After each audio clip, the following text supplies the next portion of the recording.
New tonight, as COVID cases continue to grow to alarming levels across Arizona, a look at the current cases in our schools and how it's impacting our kids' education. ABC 15's Claudia Rupsich is in Mesa with what we're seeing across the valley. I'm at Mesa High School and checking the COVID dashboard for the district. There's 8 active cases at the school right now. But I did learn today that the high school transitioned to a 2-day modified in-person model because of all the cases at the school and in this community.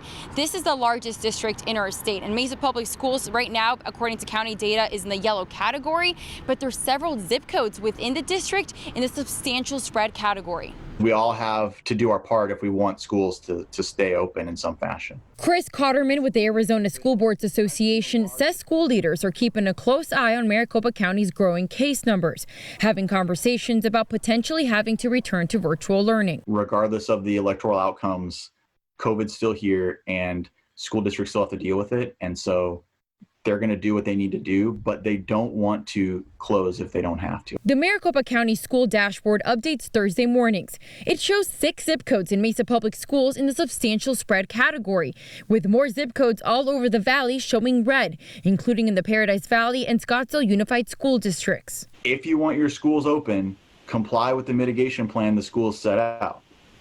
If you don't want to do that, then you're running the risk of, having the school go back to all virtual instruction. A message Mesa Mayor John Giles shared with families this week. We are just a few bad decisions away from being back in the situation where our kids are back at home.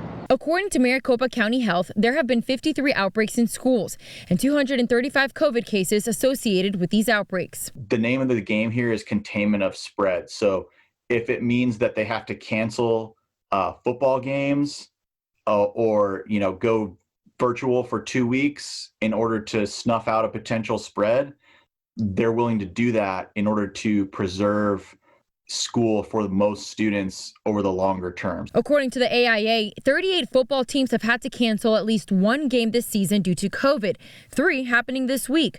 Thursday, the association released metrics for winter sports, showing Maricopa County does not meet the metrics. But if an individual school does meet the metrics, they can decide to have sports until an outbreak occurs. Those sorts of short-term inconveniences are what's necessary to keep the schools open. A spokesperson for Maricopa County Health told me it's important that families try to stop the spread that often happens outside of schools first. They ask that families keep all of these mitigation plans in place and that they remember to stay at home if the kids feel sick, keep washing hands, wearing those masks, and social distancing.